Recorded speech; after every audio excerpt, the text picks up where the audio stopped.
So,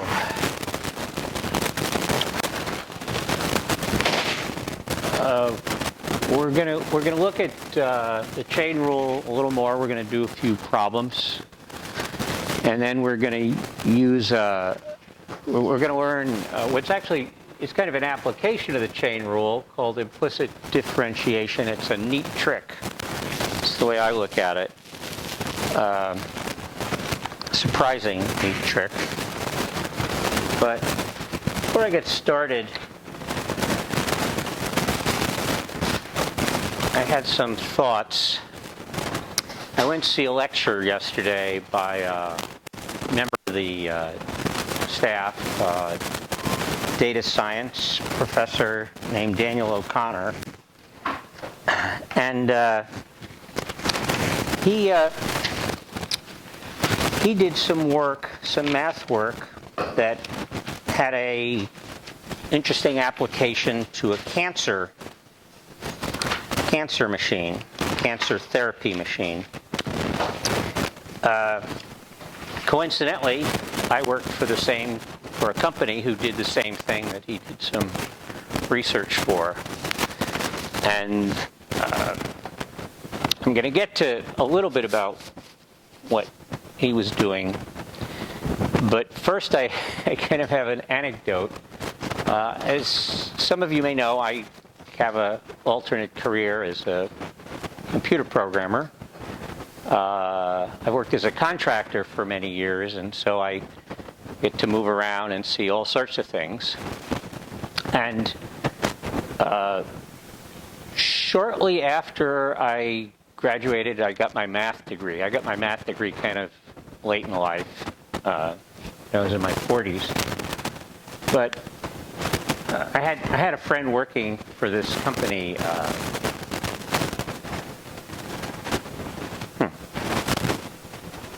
Well-known optical company. Its name.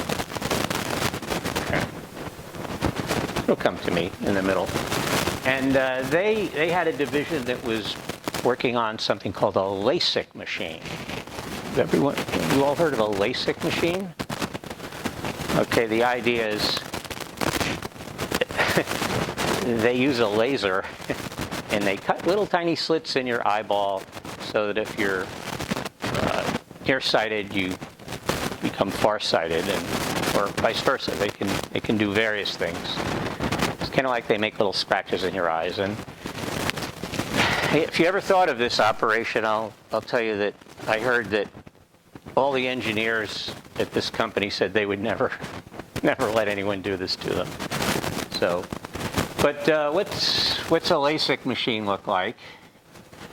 Well, you got a laser, and you have some mechanical mirrors. They're mechanical. They can move a tiny little bit and move the laser around. They do it very quickly. And then, over here somewhere, there's a patient. Gosh, my artwork is terrible. A patient sitting on a bed, and they point the laser down at your eyeball, and then they run it across there. And this is all run with, it's hardware, but it's all run with software. These mirrors are all controlled with software. And they were having a problem. One of their problems, which happens in industry, is the guy who wrote their software left. So they were very confused about what the software was doing. And they wanted a math guy, right? Graduated high school, got a degree in astronomy, but I got a math degree. I got a master's degree in math. I thought, oh, we need a math guy. So I'm looking through this code that has a problem, kind of thinking, oh, this is going to be some fancy math. And what do I come across? I come across some formula where they're like, you know, AC minus BD over, absolute value, AC plus, whatever it was. It was just something a little obscure looking. And I stared at that for a while, because that was the cause, somehow the cause of the problem was, in this formula. I went, wait a minute, those letters, not these letters, those letters sounded familiar. They looked familiar. Couldn't put my finger on it right away, and then it hit me. Who here has heard of Cramer's rule? Did you learn this in high school algebra? No? Well, Cramer's rule is just, you have an equation like this.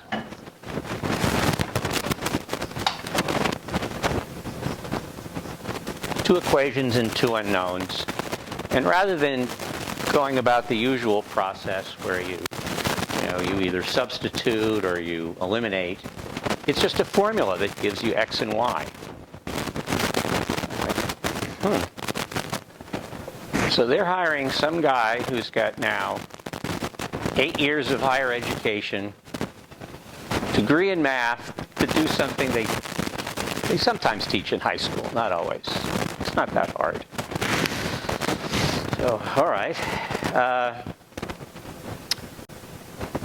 don't know, there's some little lesson there. Which brings us to the lecture I saw yesterday by Daniel O'Connor on cancer machines. And the idea is, I'm just going to kind of draw blobs here. You've got a blob, which is like a body. And you have a blob, which is a tumor. And then you have other blobs, like like a heart, or a lung. And you're going to shoot some radiation at this, and the idea is you want the radiation to hit the tumor, not everything else. And it's about an hour talk. I'm going to summarize it in like about 2 minutes. But basically, you kind of break up the body into little cubes, which he gave a name called voxels.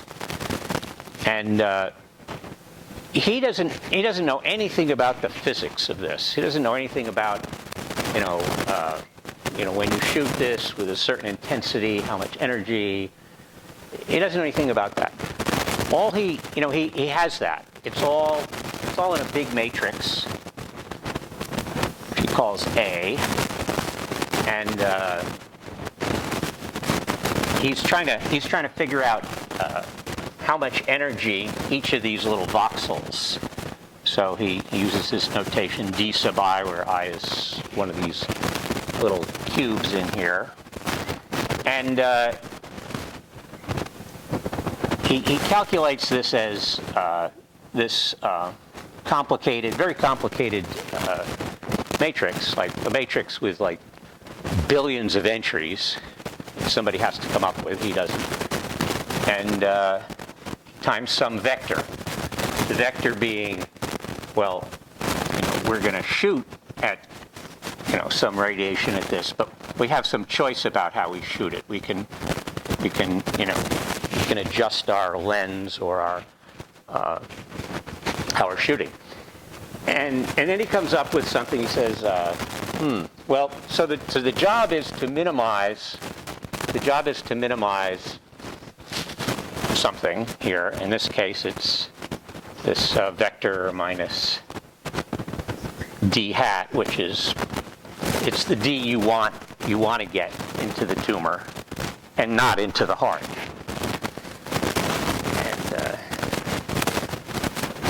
And sitting here with these math students, and granted, you don't know about vectors, matrices, minimization. We're going to learn about minimization with calculus. But the amazing thing was, all he needed to do to minimize this, well, he had to use the chain rule, right? He had to divide this up, right? He divided it up into, like f of x was ax minus this number, and then I guess maybe that's g of x. And f of x was just finding what we call the norm of g of x. And at one point, he says, well, all right, so we want to find the derivative of this function, the composed function. And he says, well, we're looking at this, and he's asking these students, now, I know maybe you don't know about multivariable calculus, but, you know, A is this matrix with a bunch of constants. D is just a constant. Well, what's the derivative? As well, it just, derivative of g of x just turns out to be A. Does that look familiar? I mean, granted, it, you know. Now, okay, so the point of all this, I don't want to confuse you with a lot of advanced math that we haven't gotten to yet. It's nice to see that knowing how to find a derivative is going to be useful beyond this class. You know, whether you're in business or science or, you know, architecture. But point is, this really has, you know, this is really useful stuff. We're going to build a machine that, you know, hopefully maybe save one of your lives someday, right? You know, everybody worries a little bit about getting cancer, and so okay, that's my intro. I hope that's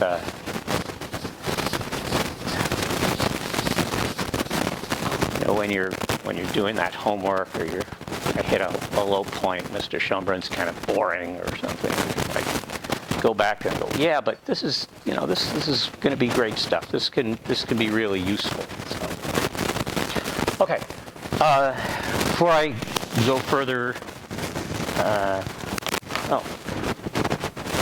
I have a few more papers I could pass out.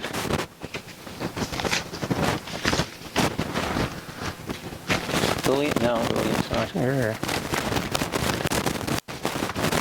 Okay, just Hank.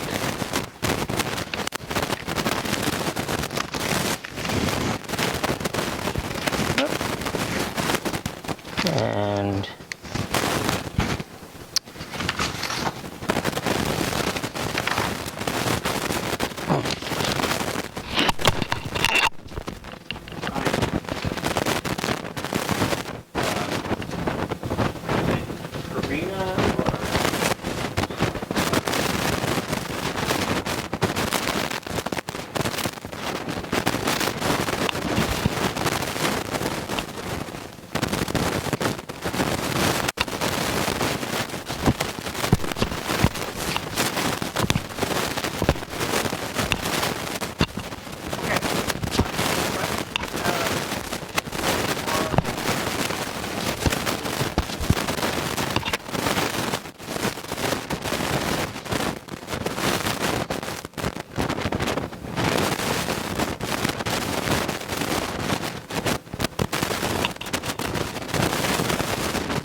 first example.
All right, does anyone want to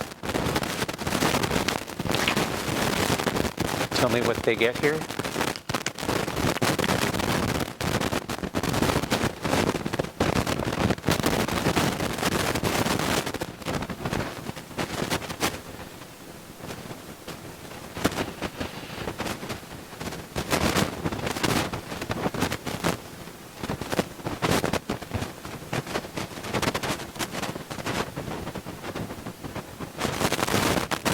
Kevin?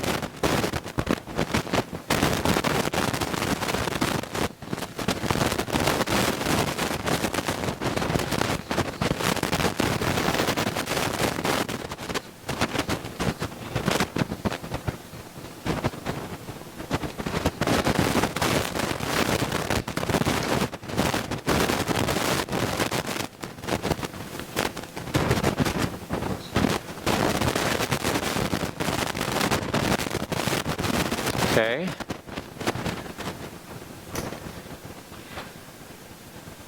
If you notice, you don't have to keep much in your head to just write that answer out. This 2 comes down here. This comes down with a 1, right? It's the power rule. And then the chain rule requires I find the derivative of this, which piecewise for x to the 4th is 4x cubed, squared is 2x, and x is 1. All right, let's try another one.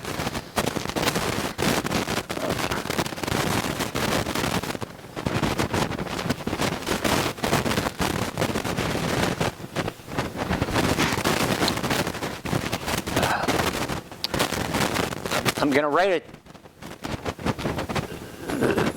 the painful way first, which is not how it was written in the book I found it.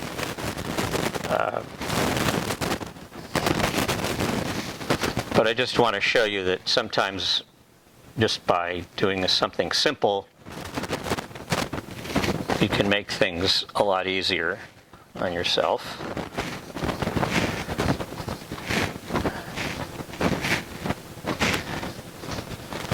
Okay, so that looks pretty ugly. And you might be tempted to start finding common denominators and reciprocals, but if I write it this way,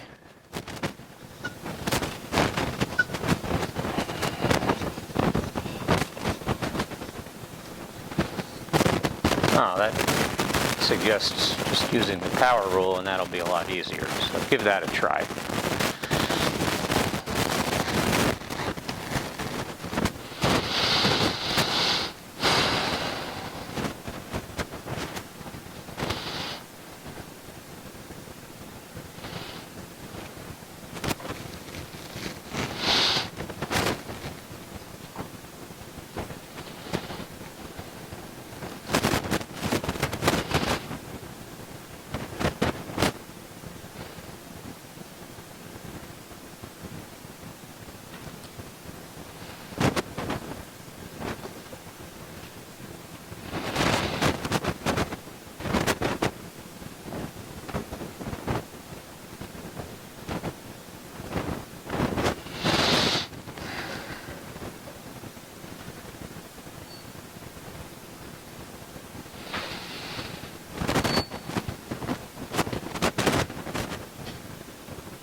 So, anyone want to throw out an answer?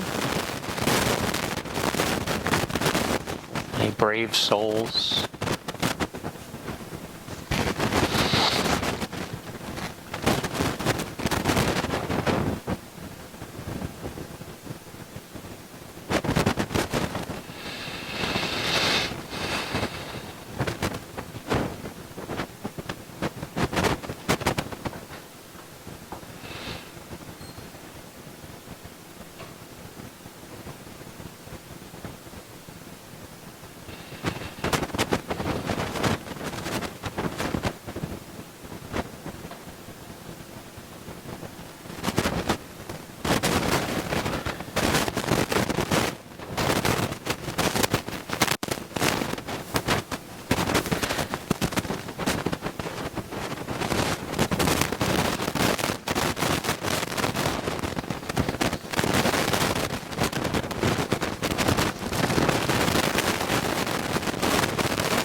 No takers?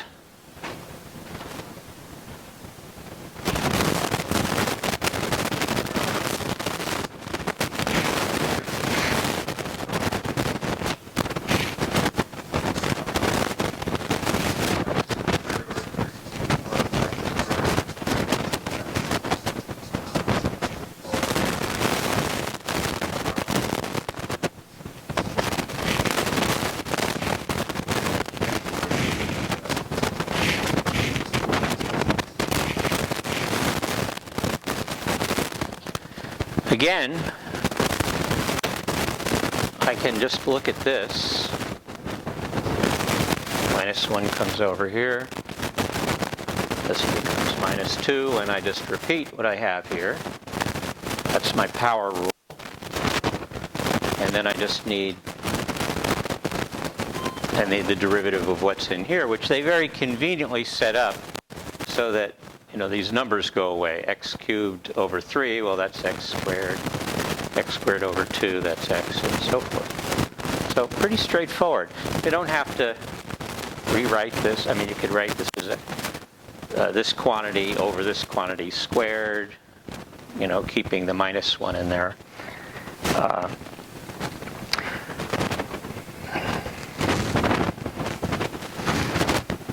that, we're going to be doing a few more of these.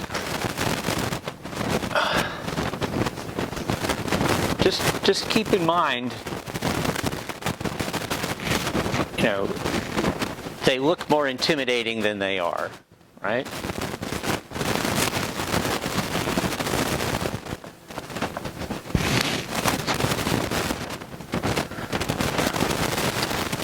I'm going to be nice. I'm just going to write this as x to the minus 2. And then the whole quantity cubed. And I want to find the derivative.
All right, someone else want to venture a try?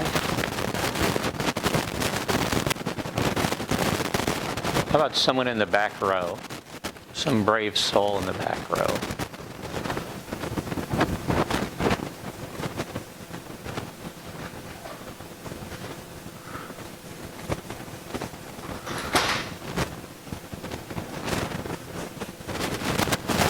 Isabella?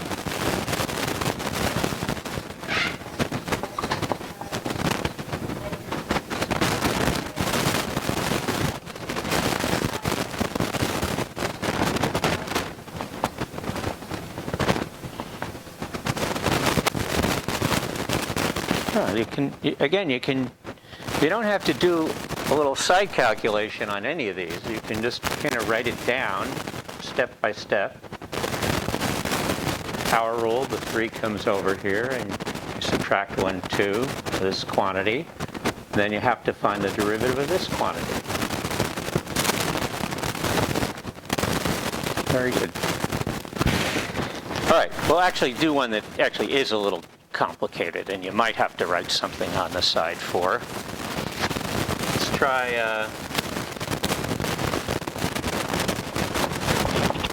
f of x equals 3x over x squared plus 1, the quantity to the 4th.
Is this you? Yeah. Can I just look at your technology for a second? Oh, wow. Yeah, it's just like a $1,000 piece of paper. No, I find that one to be making fun of technology.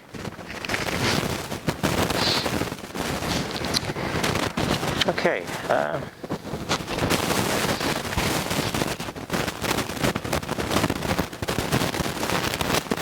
Some brave soul want to give this a shot? I'll get you started. I'll do the easy part. It's going to be 4 3x x squared plus 1 to the 3 times, and then what? What do we have to use here?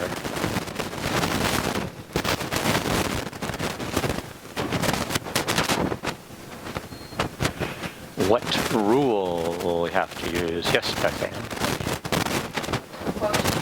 Quotient rule. Does anyone want to take a stab at it?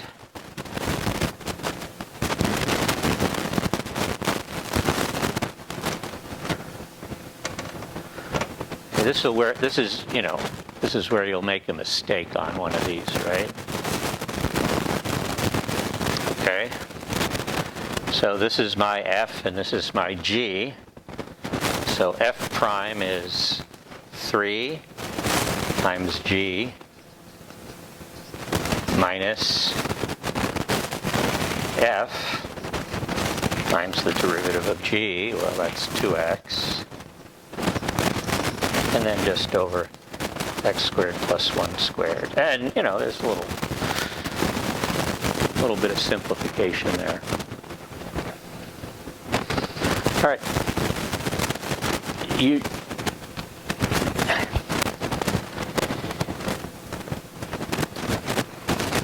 Most of the stuff you're going to learn in this class, like in a year or two, if you run into it, go look it up, and you'll look it up, and you'll be able to do it. Kind of like, when you get to the corner on your bicycle and you see a stop sign, you have to, what do I do at a stop sign? I stop. But, balancing and pedaling, you can't. You got to know that. You got to feel it. And that's what we're dealing with here. You got to practice it. You got to feel comfortable with it. These easy ones should be smooth. That way, if you get to a hard one, the easy parts will be very natural, and then you can focus, like we can focus on the quotient rule. That's a little tricky at times.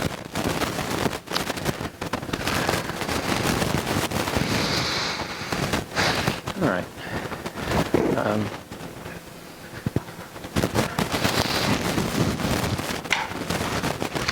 Okay, so clean up here.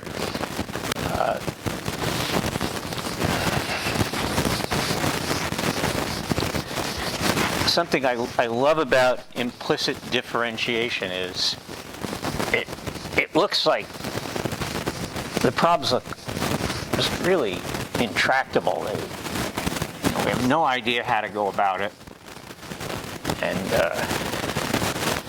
then you see that, like you say, it's like a trick. All right, so let's just start looking at a kind of problem. I have some function, and my function is going to be x squared plus g of x squared. I'm not really telling you what g of x is. All right. It's kind of a key feature of these problems. I don't know what g of x is, and I don't care. I want to find the derivative. So, well, everybody should know at this point that the derivative of x squared is 2x. Derivative of g of x squared. Well, I'm going to use the chain rule, right? I know the power rule tells me the first part is 2 g of x times the derivative of g of x. Okay, that's all I can do, right? I haven't told you what g of x is. But, you know, you can be comfortable. It's just sitting there. It's all we know.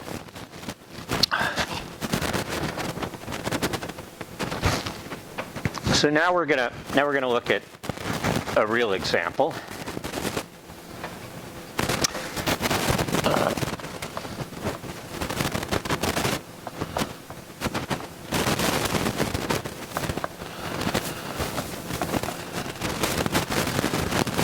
Well, first off, this is not a function. Right? This is a curve, and if I drew this curve, it would not pass the vertical line test.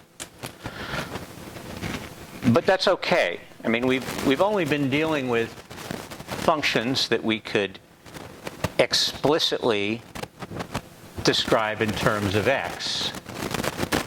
Now we're going to deal with things that are not explicit, they're implicit.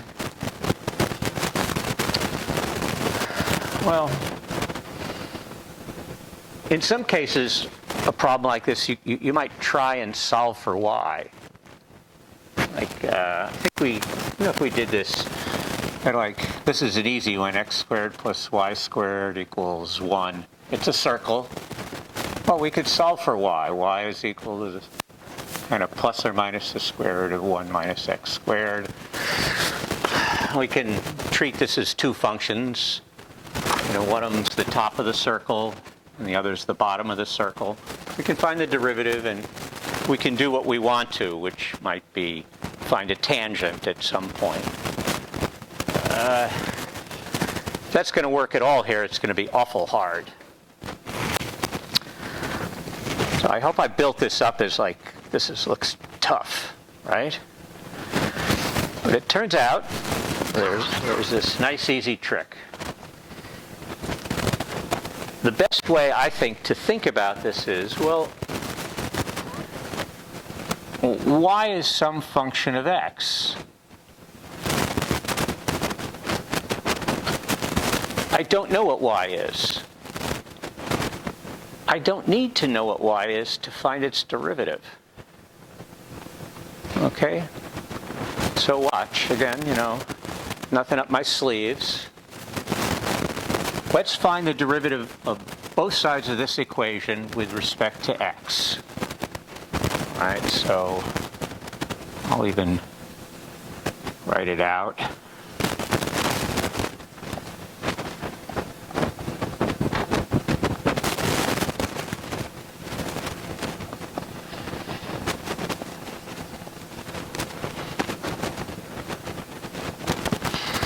Okay, first part's easy. Everybody's got that, right? Derivative of x squared with respect to x is just 2x. Okay.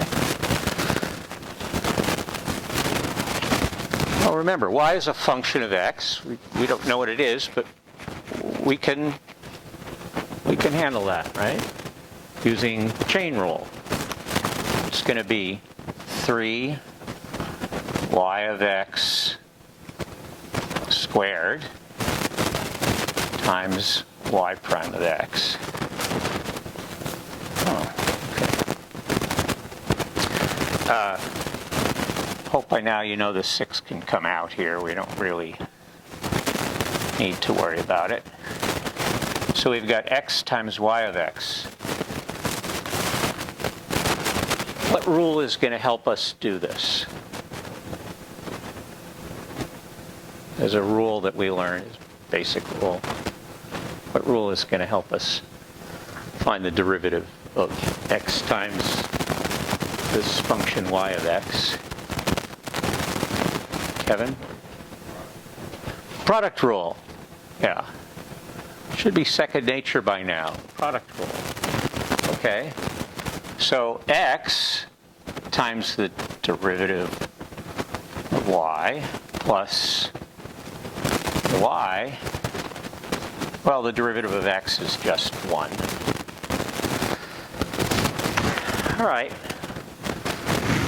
We're not quite done yet. We've got a y prime here and a y prime here. That's what we want. We want the derivative, right? But this is, I'm gonna rewrite this without the x's because it'll be easier to look at.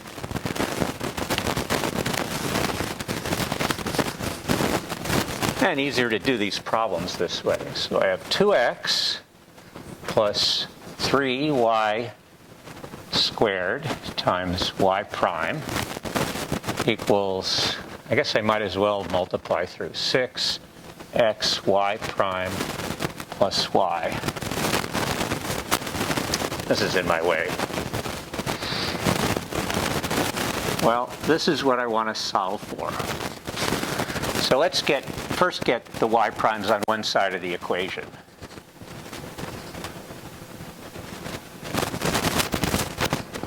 I'm going to subtract 2x from both sides, and let's subtract 6xy prime. Okay.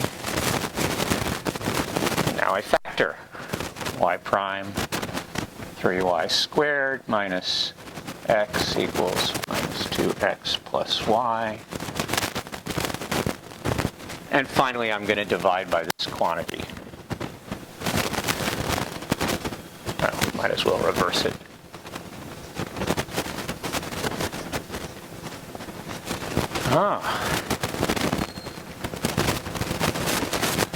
Now, there's a little algebra involved there, but there was nothing new. There's nothing new in calculus, really, except with seeing this as y as a function. You don't have to write it out that way unless it helps you think it through.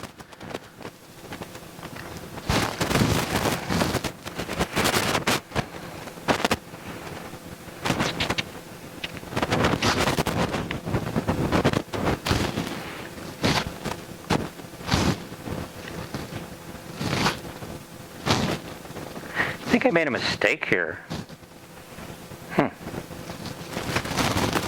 It's got to be algebra. All right.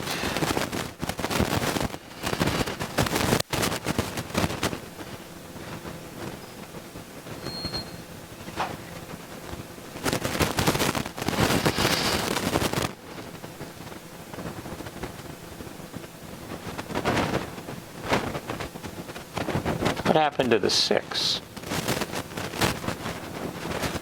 Come to think of it. Well, that's obviously a problem.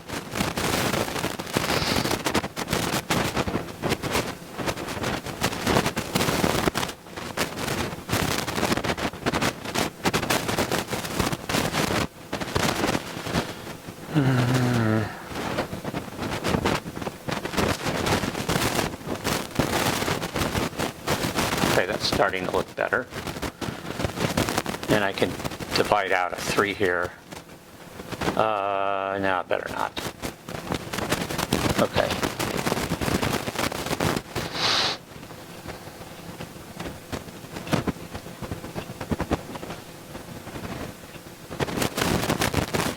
I think there's something still wrong. But it's just algebra. We're not learning algebra here. All right.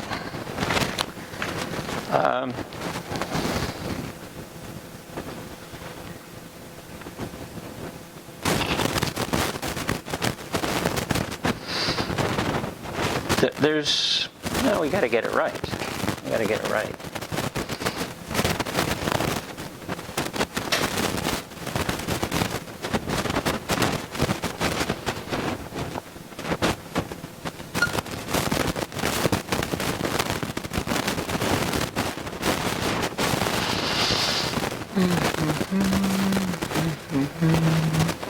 Minus 2.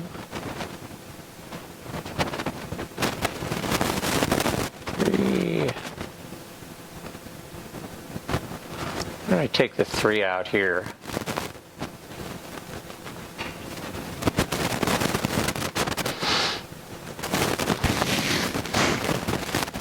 There's a reason I'm being picky here.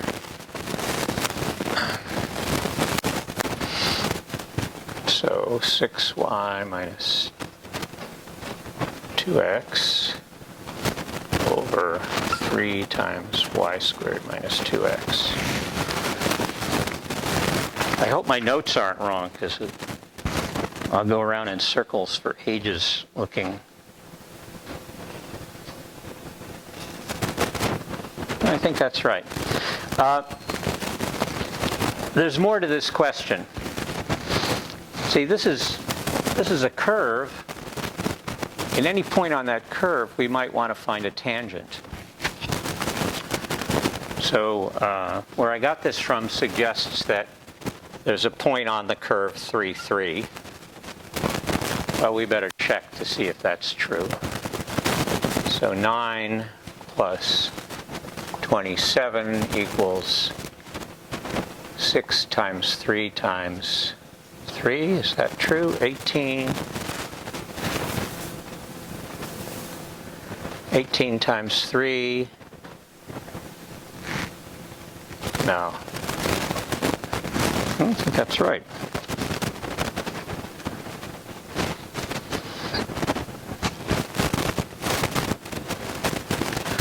Where did I go wrong? Oh. I wrote the problem down wrong.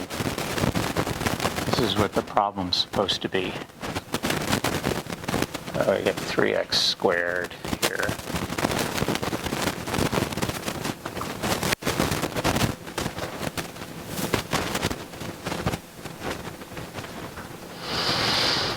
Okay, now I can divide by 3, so I get 2y minus x squared over y squared minus 2y.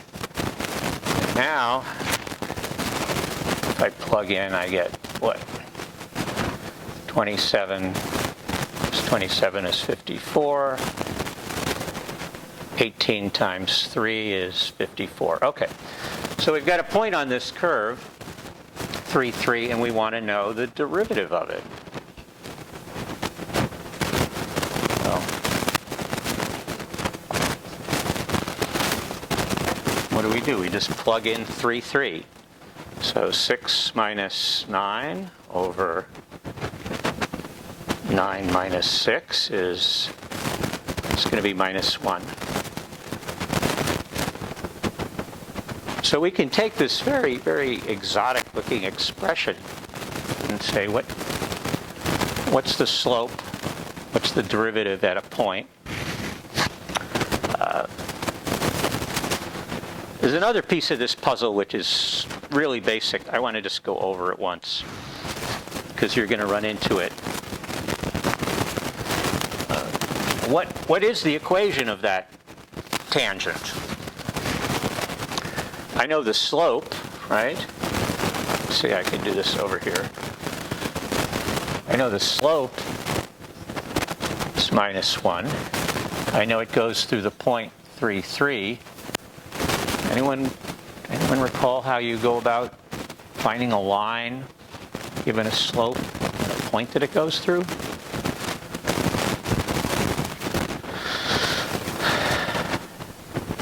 Yes. Thank you. Y equals mx plus b. I can plug in m. And then if I choose this point, 3, 3, I can solve for b, which apparently is 6. So my equation is y equals negative x plus 6.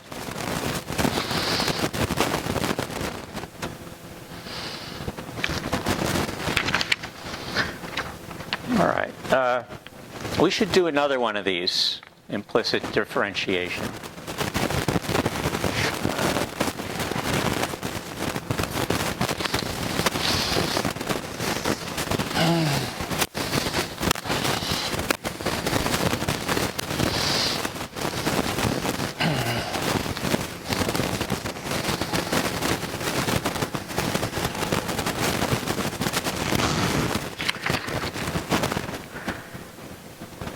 let's take a break for a couple minutes.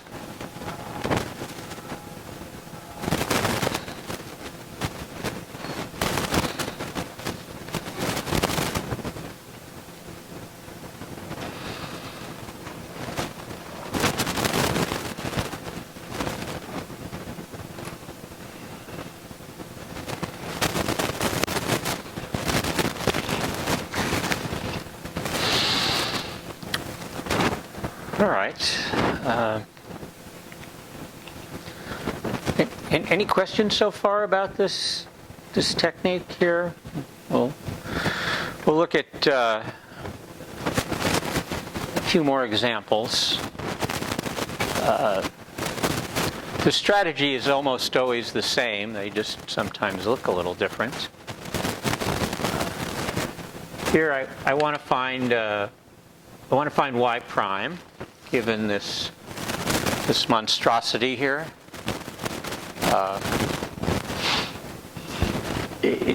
It would be interesting to know what this curve looks like, but I would use some tool, something like Desmos or oh, that's right. The Mac has a really good program for observing this kind of thing called Grapher.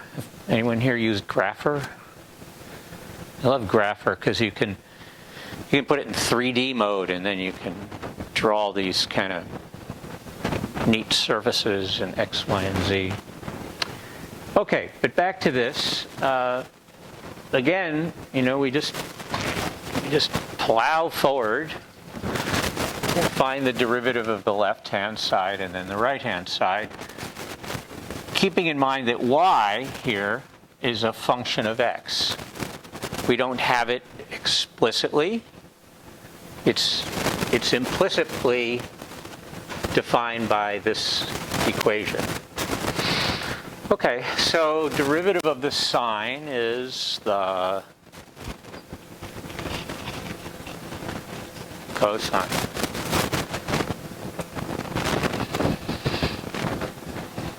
But we must use the chain rule. So we must multiply by the derivative of y, x plus y. Derivative of x is 1. Derivative of y is the derivative of y. We just don't know what it is yet. Okay. Got y squared times cosine of x. Again, we're going to need one of those rules. Should be getting used to now. Anyone? The x rule. The fill in the blank rule.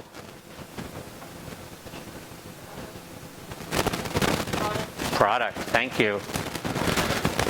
Okay, so the product rule says it's going to be y squared times the derivative of the cosine of x, which is negative sine of x, plus cosine of x times the derivative of y squared. Well, again, chain rule, it's going to be 2 times y to the 1 times y, let me just not write 1. Doesn't look confusing with the prime. So once again, we have an ugly expression, but we have y primes here that we want to solve for. Okay. Cosine of x plus y plus y prime times cosine of x plus y. And here we have minus y squared sine of x plus y prime times 2y cosine of x. And we want to move the y primes to this side and everything else to the other side. So we get y prime cosine of x plus y comes from here, minus y prime 2y cosine of x, which we get from over there. And we're going to have minus y squared sine of x, and we'll move this over here, minus cosine of x plus y. We'll take out the y prime.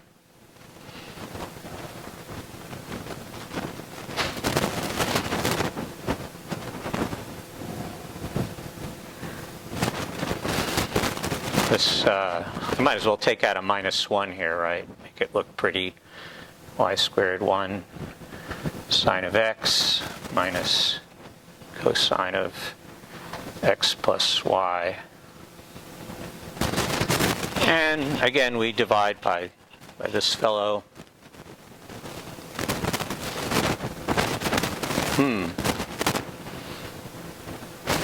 This is a plus. Nobody caught me at that. Well, we can absorb this minus by switching these, right? So y squared sine of x plus cosine of x plus y over 2y cosine of x minus cosine of x plus y. All right, now would be a good time to take a look and see if there's any obvious simplification. I don't see any here. But again, here we have an expression that on any xy point on this curve describes the derivative, the slope of the tangent.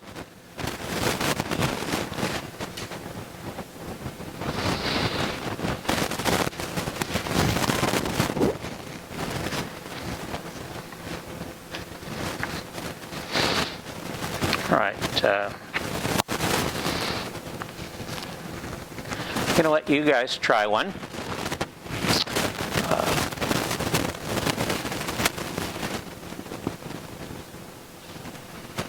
Find y prime.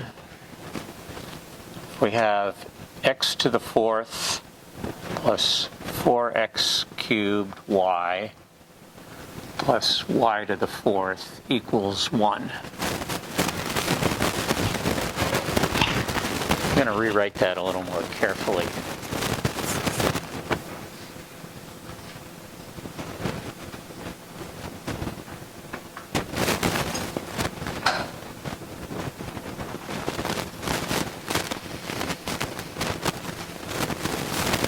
Take a few minutes.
All right.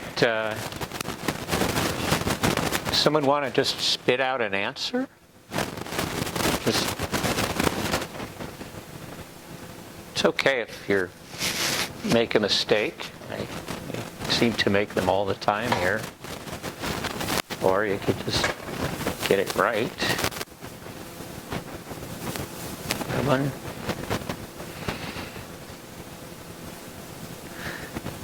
Let me ask a question. You know, hands or groans or surprise. Are these hard? Do you find these hard? They're a little tricky, but you know, it's like a puzzle. The pieces aren't that complicated, but the whole thing can sometimes be a little overwhelming. All right, well, let me go over one more here. So I go about it, you know, kind of naively, as if I could just find the derivative. Derivative of x to the fourth, that at this point should be easy using the power rule, right? Oh, I'm going to need to use the product rule again here.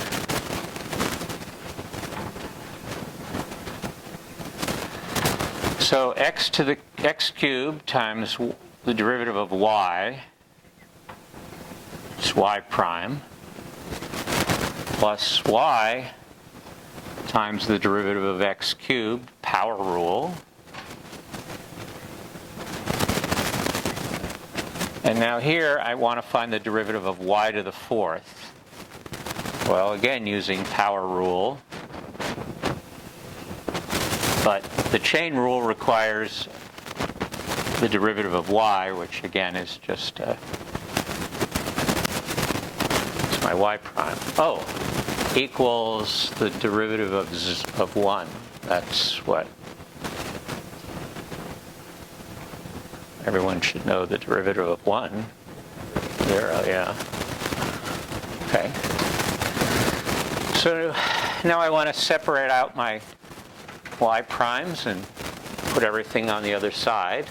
Right? So move this over, y prime times 4x cubed. And move this over here, y prime times 4y cubed, and minus 4x cubed goes over here, and then minus 4 times 3, well, that's 12.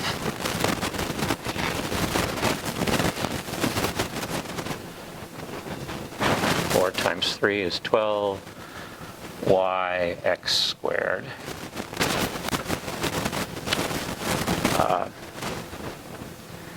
I see a lot of 4s here. I'm just going to divide by 4. My magic eraser.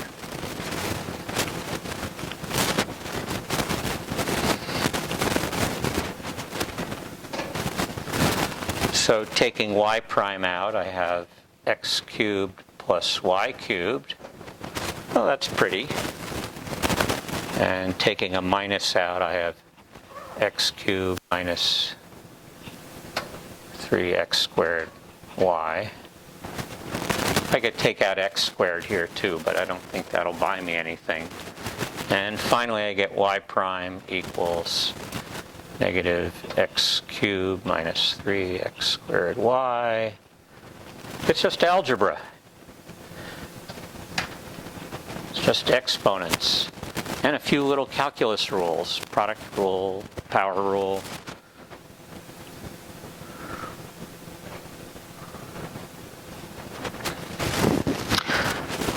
All right.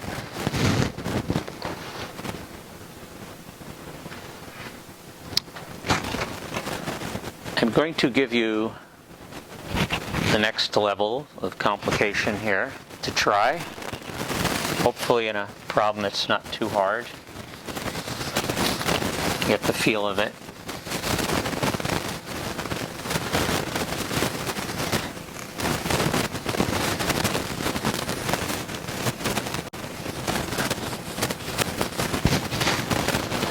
So I have a curve. It's defined by the following.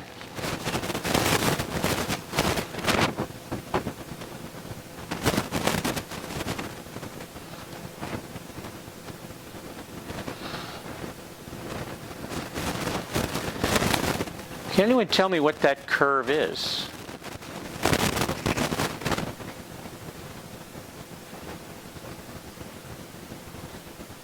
Yes? I don't know why I'm not hearing what you're saying. Say it once more. Okay, it's definitely an oval, but oval's a little general. Can someone give me the mathematical name of that curve? Yes? It's an ellipse. Yes. If I divide through by 72, right, I get x squared over 72 over 9 plus y squared over 72 over 4. And if I take the square root of these and square them, this is the major and minor axis. If you don't know ellipses, they're equations, you might want to either come to my office hours for a few minutes or check your old pre-calculus book or Google Wikipedia. It's an ellipse. Okay, so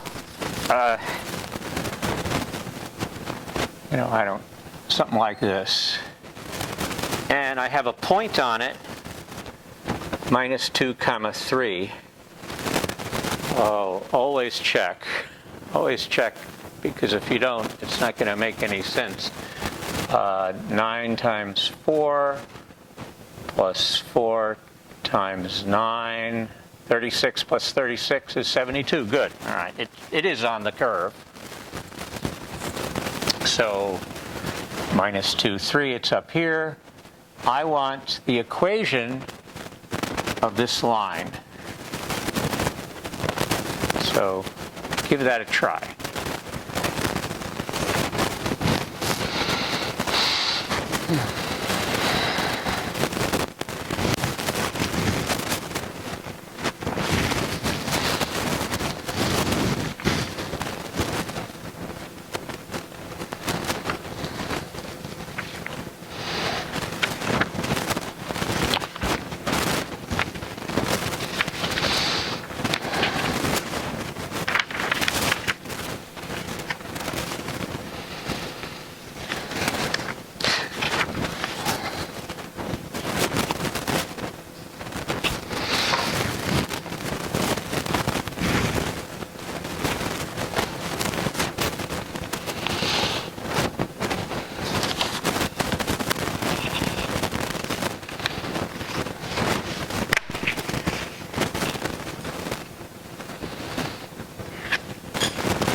sense a good percentage of you are mostly done. Someone want to venture a equation of a line here? Y equals, what do we come up with? Kevin?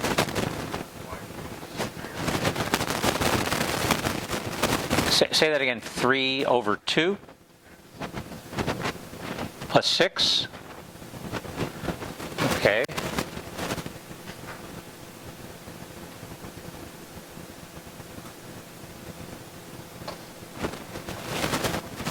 Is that it?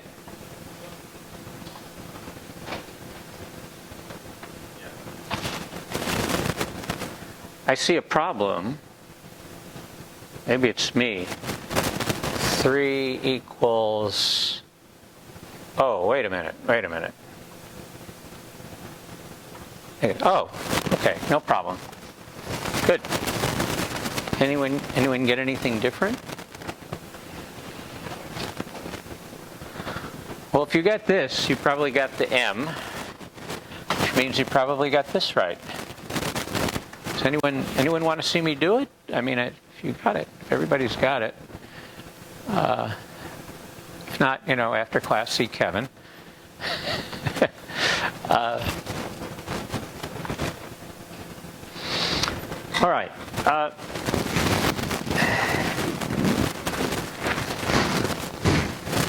I want to pause at this point and kind of draw a line of sorts. The end of today is going to demark the material that you might find on the first midterm. First midterm is a week from Tuesday. So you won't see, we're going to do more calculus on Tuesday and Thursday, but I'm cutting off the midterm. Okay, midterm 1 at this point. Implicit differentiation, chain rule, all those other rules, product rule, quotient rule can all be on there. Future stuff will not be on the midterm. I will post shortly, if I haven't already, kind of a review sheet that'll say, these are things I need, expect you to be able to do. I want to say something about exams, math exams. I think we've all had that experience where you just feel like you didn't have enough time. And it's only in math classrooms that happens. If you're professional doing some kind of calculation, you're building a building and you're an architect and you're trying to get the angles right, or if you're in a lab, you're doing a titration, and nobody's out there with a stopwatch. Can you do this problem in 3 minutes or less? And I really try hard to make my exams not some kind of speedo, I mean, that's for athletics, right? You're out there swimming, you're out there running. You really want to be as fast as possible. In math, you want to understand it, you want to get it right. So I want to assure you I go out of my way to try and avoid that. If after the exam you're feeling like I could still do more, I don't have a class after, so I'm pretty liberal about time. I don't think you will need it, but it's there. I'm not interested in who's the fastest here or who happens to be the slowest. I just want to know, did you learn the material? Can you go out in the world and do calculus? So having said that, I just want to take another minute